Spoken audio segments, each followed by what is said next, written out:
The Warning Protocol. The bridge of the Karathi dreadnought Shadow of Victory hummed with the quiet efficiency of a predator stalking its prey. Fleet Commander Thexvar stood before the massive viewing portal, his 6 arms crossed behind his back, watching the small blue world grow larger in the distance. Sol 3, the humans called it Earth. Another primitive world about to learn the price of independence in a galaxy ruled by the Karathi Empire.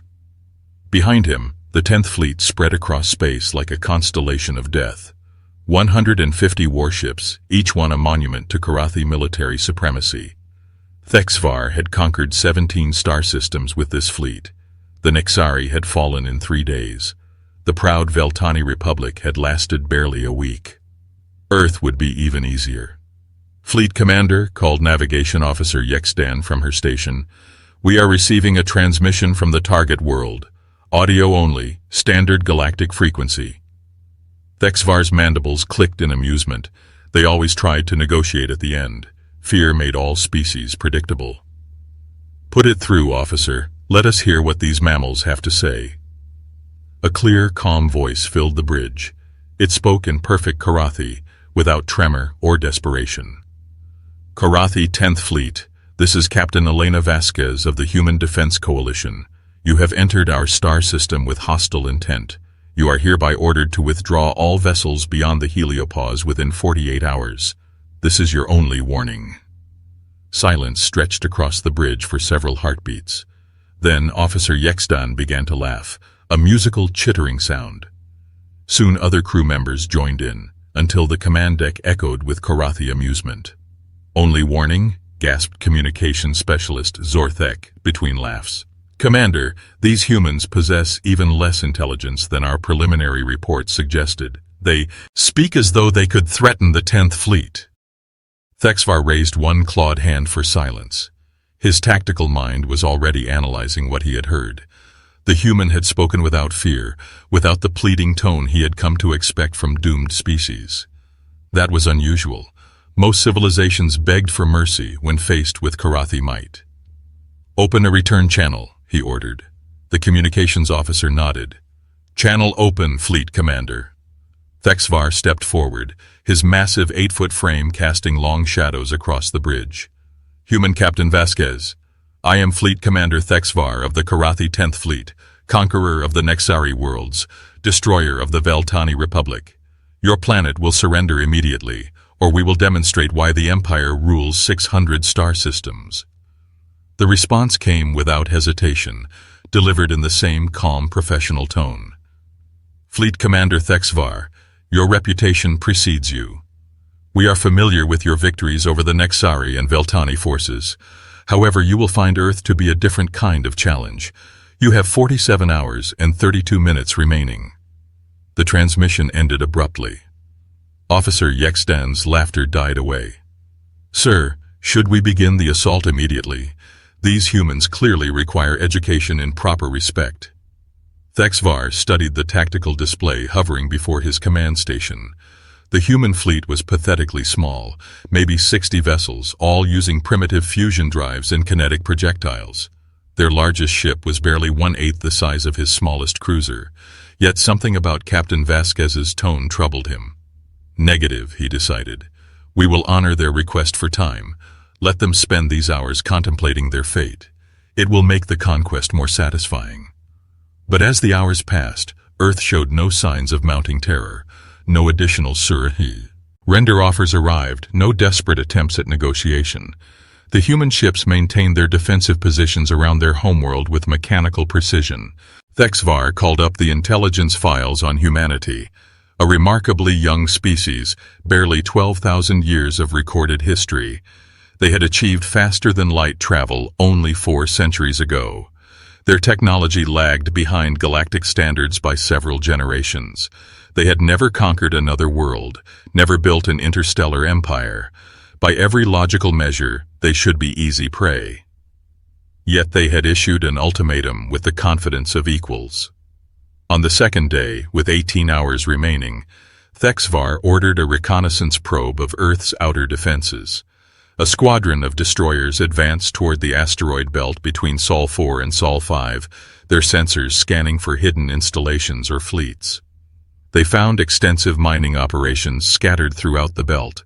Hundreds of small human vessels moved between the asteroids, extracting metals and rare minerals. The activity level seemed unusually high for a species under immediate threat of invasion. "Sir," called sensor technician Morvale, "we are detecting unusual energy signatures from multiple asteroids, very faint, but consistent across dozens of locations." "Weapon signatures?" Thexvar inquired. "Negative, sir. The energy patterns do not match any known weapon systems in our database. However, the readings are too regular to be natural phenomena." Thexvar studied the sensor data. The humans were definitely concealing something in the asteroid belt. But what could it possibly be? Additional ships, secret bases. Whatever they were hiding, it could not threaten a fleet of Karathi dreadnoughts. With 6 hours remaining before the deadline, he received a priority transmission from Karathi High Command. The hologram of Supreme Admiral Kethvar materialized on the bridge, his ancient features scarred by 1,000 battles. "Thexvar, why have you not begun the assault? Earth should be burning by eyes. Now." "The humans requested 48 hours, Supreme Admiral. I thought it prudent to allow them time to consider surrender." Kethvar's eyes narrowed to glowing slits. "You gave insects time to contemplate? They are primitives, nothing more. Crush them immediately."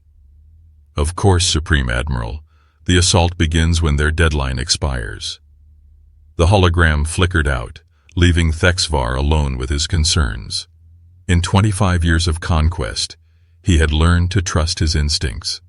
Something felt fundamentally wrong about this situation. As the final hour approached, he addressed his fleet. "Warriors of the Empire, in 60 minutes, we begin the conquest of Earth. These humans believe their pathetic defenses can protect them. They will learn why the galaxy fears Karathi might. Prepare for battle." A chorus of war cries echoed across the communication channels. His captains hungered for glory, eager for another easy victory to add to their service records. But as the minutes ticked away, Thexvar found himself thinking about Captain Vasquez's voice. She had sounded prepared, not resigned to defeat, but ready for something specific. It reminded him of the tone he himself used before springing a trap on enemy forces. What trap could humans possibly set for the Karathi 10th Fleet? The countdown reached 0. Thexvar opened channels to all ships. "The deadline has passed. Begin the advance. All vessels assume attack formation. Target their fleet first, then orbital installations. Show no mercy." The 10th Fleet surged forward like a tide of metal and death.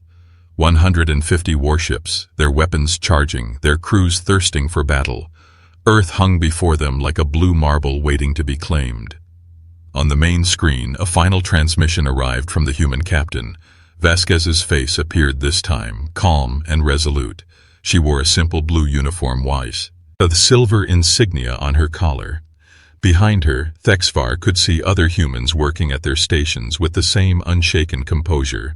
"Fleet Commander Thexvar, you were warned. What happens in the next few minutes is entirely your responsibility. We take no pleasure in what must be done." The screen went dark. For the first time in his military career, Thexvar felt genuine uncertainty, but it was too late for second thoughts now. The fleet was committed to attack. Whatever the humans thought they could accomplish, they would soon discover the price of defying the Karathi Empire. The great ships of the 10th Fleet sailed toward Earth, carrying the doom of worlds in their weapon bays. Behind them, in the asteroid belt they had just passed, strange energies pulsed in patterns that would have terrified them if they had understood their true meaning. The trap was set. Soon, one side would pay the ultimate price for their miscalculations. The reckoning dawned. The Karathi 10th Fleet moved through space like a swarm of mechanical predators. Fleet Commander Thexvar watched from his command throne as Earth grew larger on the main screen. The human defensive formation looked even more inadequate up close. "Contact in 20 minutes, Fleet Commander," reported Navigation Officer Yexdan. "Enemy fleet maintaining standard defensive positions around their homeworld." Thexvar studied the tactical display. The humans had arranged their ships in a classical defensive shell around Earth. It was a textbook formation, the kind taught at every military academy across the galaxy. It was also completely useless against superior numbers and firepower. Officer Yexdan, deploy the fleet in attack pattern 7. We will punch through their center and shatter their morale quickly. Yes, sir. All ships, assume attack pattern 7. Primary targets are human capital vessels. The Karathi fleet spread into a massive spearhead formation, with the heaviest dreadnoughts at the point and lighter ships forming the wings. It was a configuration that had crushed dozens of worlds, designed to concentrate maximum firepower against the weakest point in enemy defenses. As they drew closer, the human ships finally began to move. But instead of retreating or attempting to escape, they advanced to meet the Karathi fleet head-on. This surprised Thexvar. Most species tried to delay the inevitable, fighting delaying actions while praying for divine intervention. Sir, the humans are broadcasting something, called communications specialist Zorthek. Put it through. Captain Vasquez's voice filled the bridge once more. All human vessels, this is Captain Vasquez. Remember, our primary objective is intelligence gathering. Every sensor reading, every weapon signature, every shield frequency must be recorded and transmitted to Luna Command. Make every moment count. The transmission ended, leaving the Karathi bridge in puzzled silence. What did she mean by that? Officer Yexdan asked. Intelligence gathering? What use is data when you are about to die? Thexvar did not answer, but the human captain's words disturbed him greatly. It sounded like they had a strategy beyond simple defense, but what could they possibly learn from a one-sided battle? The first shots came from the human side. Kinetic projectiles and fusion missiles launched from their largest ships, streaking across space toward the Karathi fleet. The primitive weapons splashed harmlessly against Karathi energy shields, causing no visible damage whatsoever. Return fire, Thexvar ordered. Show them the difference between their toys and real weapons. Plasma beams lanced out from the Karathi ships, each one carrying enough energy to vaporize a small city. The human shields flickered and failed under the devastating assault. 4 human destroyers died in the first volley, their hulls torn apart by forces they could not resist. But something extraordinary happened as each human ship was destroyed. In their final moments, they transmitted massive data packets back toward Earth's moon. Thexvar could see the transmission spikes on his sensor displays. What are they sending? He demanded. Sensor technician Morvale worked frantically at his station. Sir, they are transmitting detailed scans of our weapons, shields, and ship configurations. Every time we fire, they record the energy signatures and beam them to Luna Command. Why would they waste their final moments on intelligence gathering? Before anyone could speculate, the second wave of human ships attacked. These were smaller vessels, frigates and corvettes that could not possibly threaten Karathi capital ships. They came in fast and close, their sensors operating at maximum power. The Karathi point defense systems cut them down like wheat before a scythe. But again, each dying human ship transmitted everything it had learned back to Luna Command. This makes no tactical sense, Officer Yexdan muttered. They are sacrificing their entire fleet for reconnaissance data. Thexvar was beginning to understand, and what he understood filled him with growing dread. They are not trying to win this battle, he said slowly. They are studying us. Sir, incoming priority transmission from the asteroid belt, communications specialist Zorthek announced. Multiple sources broadcasting simultaneously. Put it through. Ambassador Marcus Reed's voice filled the bridge, calm and authoritative. Fleet Commander Thexvar, this is Ambassador Reed of the Human Defense Coalition. Our military analysis of your fleet capabilities is now complete. You have 30 seconds to begin immediate withdrawal from this star system. Ambassador, Thexvar replied, you are in no position to make demands. Your fleet is destroyed. Your defenses are gone. Surrender. Now and your species may survive as slaves. Fleet Commander, I think you misunderstood our defensive strategy. We never intended to stop you with our ships. We intended to learn everything about your weapons, your shields, your tactics. That data has now been distributed throughout this entire star system. As if summoned by Reed's words, the asteroid belt erupted into activity. What Thexvar had dismissed as simple mining operations revealed their true nature. Hundreds of asteroids began moving, their surfaces opening to reveal massive weapon batteries. "By the void," whispered sensor technician Morvale. "Sir, they have turned the entire asteroid belt into a weapons platform.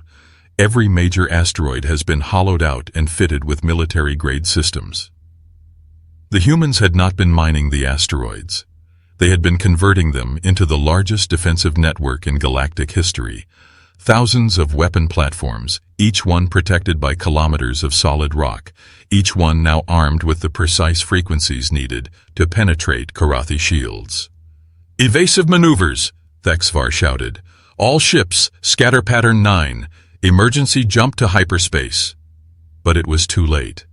The asteroid belt had surrounded them during their approach, and now it revealed itself as humanity's true masterpiece. Focused particle beams lanced out from hundreds of positions simultaneously. These were not the primitive weapons they had faced before. These were precision instruments, calibrated specifically to defeat Karathi defenses. The first salvo cut through the 10th Fleet like fire through paper. Dreadnoughts that had crushed entire civilizations died in seconds, their shields useless against weapons designed with perfect knowledge of their frequencies. "Jump drives are being jammed," reported the navigation officer. "Something is interfering with our hyperspace generators." Ambassador Reed's voice returned, still maddeningly calm. "Fleet Commander, our analysis indicated that Karathi jump drives operate on specific quantum frequencies. We have been broadcasting interference patterns on those frequencies for the past 6 hours. You are not leaving the system until we permit it."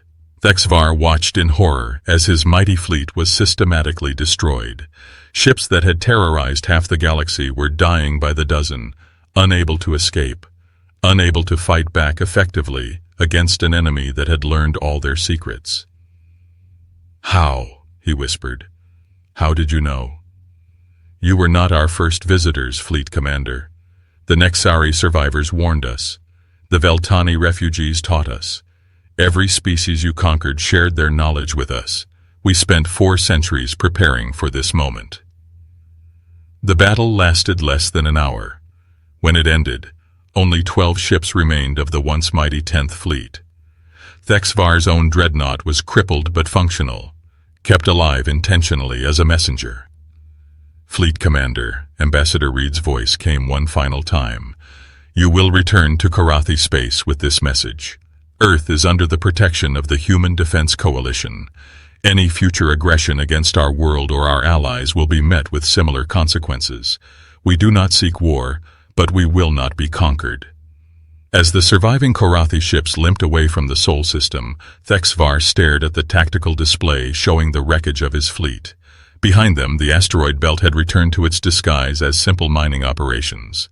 He had learned the most expensive lesson in galactic history.